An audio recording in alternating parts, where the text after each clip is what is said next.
Hola, buenos días, mi nombre es Sigmund Freud. Hoy vamos a leer, fragmento de análisis de un caso de histeria, caso Dora. Antes de iniciar, recordá dejar tu comentario y si quieres algún vídeo nuevo. Bueno, comencemos con las palabras preliminares. El siguiente resumen cronológico, basado en los datos que figuran en el historial, puede facilitar al lector el desarrollo del relato.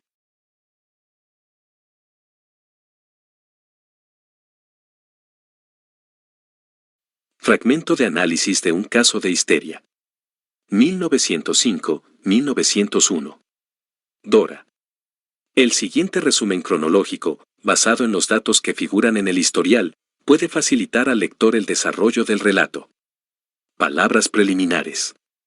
En 1895 y 1896 formulé algunas tesis sobre la patogénesis de síntomas histéricos y sobre los procesos psíquicos que ocurren en la histeria. Ahora que, tras una larga pausa, procedo a sustentarlas mediante la comunicación circunstanciada del historial de un caso y su tratamiento, no puedo ahorrarme este prólogo, tanto para justificar mi proceder en diversos sentidos cuanto para reducir a un grado razonable las expectativas que pueda despertar. Fue sin duda espinoso tener que publicar resultados de mis investigaciones, por añadidura de naturaleza sorprendente y poco halagüeña, sin que mis colegas tuviesen la posibilidad de controlarlos. No es menos espinoso empezar a exponer ahora al juicio público una parte del material que me permitió obtener aquellos resultados. No dejarán de hacérseme reproches. Si antes se me endilgó no comunicar nada acerca de mis enfermos, ahora se me dirá que comunico acerca de ellos lo que no debe comunicarse. Serán las mismas personas, lo espero, las que cambiarán así el pretexto para sus reproches, y de antemano renuncio a desarmar alguna vez a estos críticos. Pero aun si no hago caso de esas personas malintencionadas y torpes, publicar mis historiales clínicos sigue siendo para mí una tarea de difícil solución. Las dificultades son en parte de orden técnico, y en parte se deben a la naturaleza de las circunstancias mismas. Si es verdad que la causación de las enfermedades histéricas se encuentra en las intimidades de la vida psicosexual de los enfermos, y que los síntomas histéricos son la expresión de sus más secretos deseos reprimidos, la aclaración de un caso de histeria tendrá por fuerza que revelar esas intimidades y sacar a la luz esos secretos. Es cierto que los enfermos no habrían hablado si sospechaban que sus confesiones podrían ser objeto de un uso científico, y también es cierto que sería vano pretender que ellos mismos autorizasen la publicación. Personas delicadas, más bien pusilánimes, harían prevalecer en estas condiciones el deber de la discreción médica y lamentarían no poder contribuir al esclarecimiento científico. Pero yo opino que el médico no solo ha contraído obligaciones hacia sus enfermos como individuos, sino hacia la ciencia. Y decir hacia la ciencia equivale, en el fondo, a decir hacia los muchos otros enfermos que padecen de lo mismo o podrían sufrirlo en el futuro. La comunicación pública de lo que uno cree saber acerca de la causación y la ensambladura de la histeria se convierte en un deber, y es vituperable cobardía omitirla, siempre que pueda evitarse el daño personal directo al enfermo en cuestión. Creo haberlo hecho todo para impedir que mi paciente sufra ese daño. He escogido a una persona cuyas peripecias no tuvieron por escenario a Viena, sino a una remota y pequeña ciudad de provincia, y cuyas circunstancias personales, por ende, tienen que ser totalmente desconocidas en Viena. Y desde el comienzo he guardado con tanto celo el secreto del tratamiento que un solo colega, digno de toda confianza, puede saber que esa muchacha fue mi paciente. Concluido el tratamiento, esperé todavía 4 años para su publicación, hasta enterarme de que en la vida de la paciente había sobrevenido un cambio por el cual supuse que su interés en los hechos y procesos anímicos aquí relatados podría haberse desvanecido. Como es natural, no he conservado ningún nombre que pudiera poner sobre la pista a un lector ajeno a los círculos médicos. Por lo demás, la publicación en una revista especializada, estrictamente científica, servirá como protección frente a tales lectores no especializados. Desde luego, no puedo impedir que la paciente misma sufra una impresión penosa si por casualidad le cae en las manos el historial de su propia enfermedad. Pero no se enterará de nada que no sepa ya, y podrá decirse a sí misma que muy difícilmente otro averigüe que se trata de su persona. Sé que hay, al menos en esta ciudad, Muchos médicos que, cosa bastante repugnante, querrán leer un caso clínico de esta índole como una novela con clave destinada a su diversión y no como una contribución a la psicopatología de las neurosis. A esta clase de lectores les aseguro que todos los historiales clínicos que tal vez publique en lo sucesivo burlarán su sagacidad mediante similares garantías de secreto, aunque este propósito me obligue a restringirme enormemente en el uso de mi material. Ahora bien, en este historial clínico, el único que hasta ahora he podido arrancar a las limitaciones de la discreción médica y a lo desfavorable de las circunstancias, se elucidan con total franqueza relaciones sexuales, se llama por sus verdaderos nombres a los órganos y funciones de la vida sexual, y el lector casto puede convencerse por mi exposición de que no me ha arredrado tratar de tales asuntos y en semejante lenguaje con una joven. ¿También debo defenderme de este reproche? Reclamaré para mí simplemente los derechos del ginecólogo o, mejor dicho, unos mucho más modestos, y si alguien llegara a suponer que esas conversaciones son un buen medio para excitar o satisfacer apetitos sexuales, declararé que eso indica en él una extraña y perversa salacidad. En lo demás, me inclino a expresar mi juicio con palabras de otro. Es lamentable tener que hacer lugar en una obra científica a tales protestas y garantías.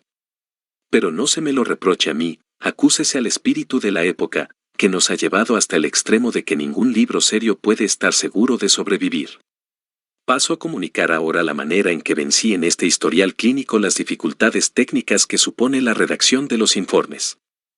Esas dificultades son muy grandes para el médico que cotidianamente tiene que realizar 6 u 8 tratamientos de esta clase y no puede tomar notas durante la sesión misma, pues ello despertaría la desconfianza del enfermo y perturbaría la recepción del material por parte de aquel. Además, para mí sigue siendo un problema no resuelto el modo en que debo fijar para su comunicación el historial de un tratamiento muy prolongado. En el presente caso vinieron en mi auxilio 2 circunstancias, la primera, que la duración del tratamiento no superó los 3 meses, la segunda, que los esclarecimientos se agruparon en torno de 2 sueños, uno contado hacia la mitad de la cura y el otro al final, que puse textualmente por escrito enseguida de terminada la sesión y pudieron proporcionarme un apoyo seguro para la trama de interpretaciones y recuerdos que se urdió desde ahí. En cuanto al historial clínico mismo, lo redacté solo después de concluida la cura apoyándome en mi memoria, cuando aún tenía su recuerdo fresco y avivado por el interés de la publicación. Nota: Freud había intentado publicar el trabajo inmediatamente después de concluir su redacción, fin de nota. Por ello el registro no es absolutamente, fonográficamente, fiel, pero puede reclamar una gran confiabilidad. Nada esencial alteré en él, si bien, para mayor coherencia expositiva, en muchos pasajes modifiqué la secuencia de los esclarecimientos. Ahora paso a señalar lo que se hallará en este informe y lo que se echará de menos en él. Originariamente el trabajo llevaba por título Sueños e histeria, que me parecía muy apto para mostrar cómo la interpretación de los sueños se entreteje en el historial de un tratamiento y cómo con su ayuda pueden llenarse las amnesias y esclarecerse los síntomas. No sin buenas razones hice preceder, en 1900, un laborioso y exhaustivo estudio sobre el sueño a las publicaciones que me proponía hacer sobre la psicología de las neurosis. Es verdad que la recepción que él tuvo me permitió advertir cuán insuficiente comprensión muestran los colegas, todavía hoy, hacia tales empeños. Y en este caso no era válida la objeción de que, por haber yo retaseado el material, mis tesis no podían producir un convencimiento basado en el control crítico. En efecto, cualquiera puede someter a indagación analítica sus propios sueños y, por las indicaciones y ejemplos que yo daba allí, era fácil aprender la técnica de su interpretación. Hoy como entonces debo aseverar que la profundización en los problemas del sueño es una condición previa indispensable para comprender los procesos psíquicos que ocurren en la histeria y en las otras psiconeurosis, y nadie que pretenda ahorrarse ese trabajo preparatorio tiene la menor perspectiva de avanzar un solo paso en este campo. Por tanto, el presente historial clínico presupone el conocimiento de la interpretación de los sueños, su lectura resultará insatisfactoria en alto grado para quienes no cumplan con ese presupuesto. En vez del esclarecimiento buscado, no hallarán sino motivos de extrañeza y sin duda proyectarán la causa de ésta sobre el autor, al que declararán fantaseador. En realidad, esa extrañeza es inseparable de los fenómenos mismos de la neurosis, no es sino nuestro acostumbramiento médico el que la oculta, y a cada intento de explicación sale de nuevo a la luz. Solo se la podría eliminar del todo si se lograse derivar exhaustivamente la neurosis de factores que ya se nos hubieran hecho familiares. Pero todo indica, al contrario, que el estudio de las neurosis nos moverá a hacer muchos supuestos nuevos, que solo poco a poco se convertirán en objeto de un conocimiento seguro. Ahora bien, lo nuevo ha suscitado siempre extrañeza y resistencia. Erraría quien creyese que los sueños y su interpretación ocupan en todos los psicoanálisis una posición tan destacada como en este ejemplo. Nota, se hallará una evaluación ulterior del papel que cumple la interpretación de los sueños en el método psicoanalítico en el trabajo que Freud dedicó a ese tema, 1911, fin de nota. Si el presente historial clínico parece privilegiado en lo tocante al empleo de los sueños, en otros puntos, en cambio, resultó más pobre de lo que yo hubiera deseado. Pero sus defectos dependen de las mismas circunstancias a que debemos la posibilidad de publicarlo. Ya dije que no sabría dominar el material de un historial de tratamiento que se extendiese todo un año. Este historial, que duró solo 3 meses, es abarcable y memorizable, pero sus resultados quedaron incompletos en más de un aspecto. El tratamiento no prosiguió hasta alcanzar la meta prefijada, sino que, llegado cierto punto, fue interrumpido por voluntad de la paciente. En ese momento, algunos de los enigmas del caso no se habían abordado todavía y otros se habían aclarado de manera incompleta. De haberse proseguido el trabajo, con seguridad se habría avanzado en todos los puntos hasta el último esclarecimiento posible. Por eso no puedo ofrecer aquí sino un fragmento de análisis. Quizás algún lector familiarizado con la técnica de análisis que expuse en Estudios sobre la histeria, Breuer y Freud, 1895, se asombrará de que en 3 meses no se haya podido obtener la solución definitiva al menos de los síntomas abordados. Pero esto se volverá comprensible si comunico que desde los estudios la técnica psicoanalítica ha experimentado un vuelco radical. En aquella época, el trabajo partía de los síntomas y se fijaba como meta resolverlos uno tras otro. He abandonado después esta técnica por hallarla totalmente inadecuada a la estructura más fina de la neurosis. Ahora dejo que el enfermo mismo determine el tema del trabajo cotidiano y entonces parto de la superficie que el inconsciente ofrece a su atención en cada caso. Pero así obtengo fragmentado, entramado en diversos contextos y distribuido en épocas separadas lo que corresponde a la solución de un síntoma.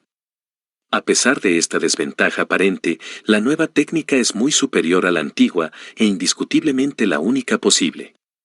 En vista del carácter incompleto de mis resultados analíticos, no me queda otra opción que seguir el ejemplo de aquellos exploradores que, tras largas excavaciones, tienen la dicha de sacar a luz los inapreciables aunque mutilados restos de la antigüedad. He completado lo incompleto de acuerdo con los mejores modelos que me eran familiares por otros análisis, pero, tal como haría un arqueólogo concienzudo, en ningún caso he omitido señalar donde mi construcción se justapone a lo auténtico. Hay otra clase de insuficiencia que yo mismo deliberadamente he introducido. En efecto, en general no expuse el trabajo interpretativo a que fue preciso someter las ocurrencias y comunicaciones de la enferma, sino meramente sus resultados. Por tanto, y aparte de los sueños, la técnica del trabajo analítico solo fue mostrada en unos pocos lugares. Es que en este historial clínico me interesaba poner de relieve el determinismo, determinierung, de los síntomas y el edificio íntimo de la neurosis. Si al mismo tiempo hubiera intentado cumplir también las otras tareas, se habría producido una inextricable confusión.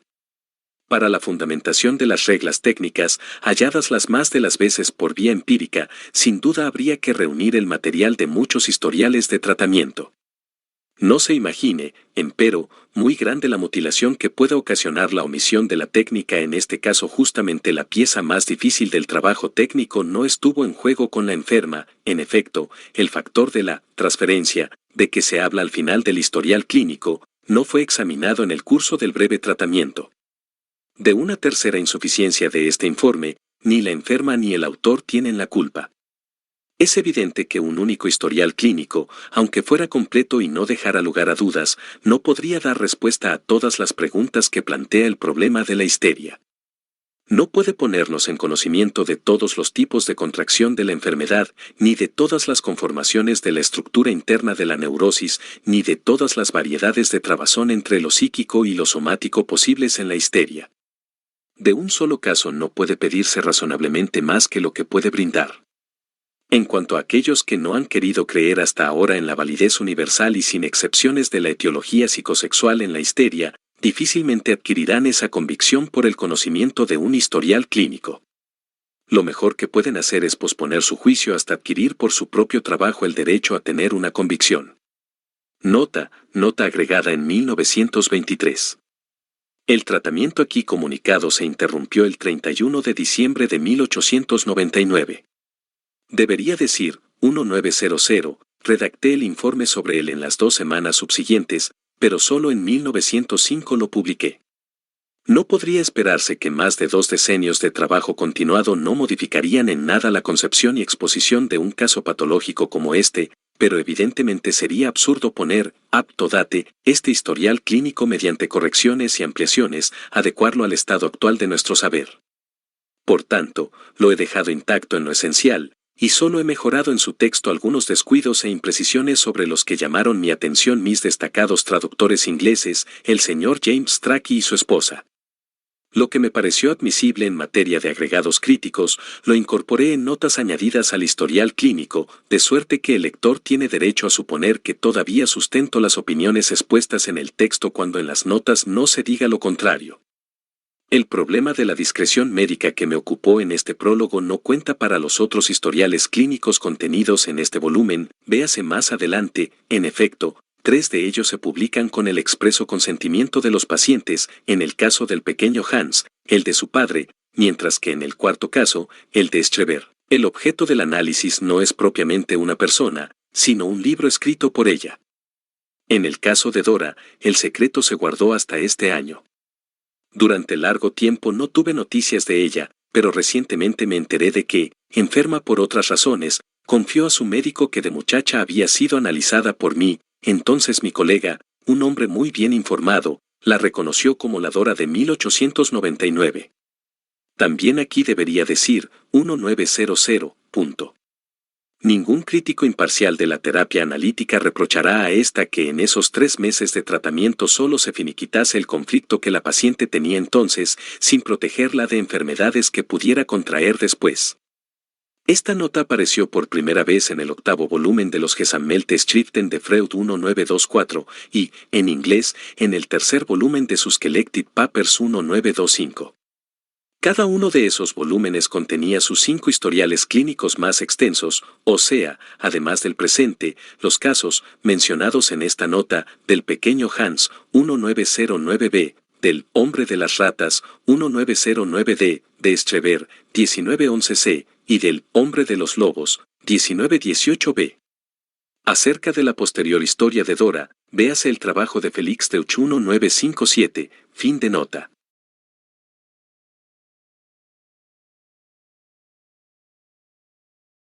Bueno, espero que te haya gustado y espero verte la próxima. Recordá dejar tu comentario y pedir más vídeos. Hasta la próxima.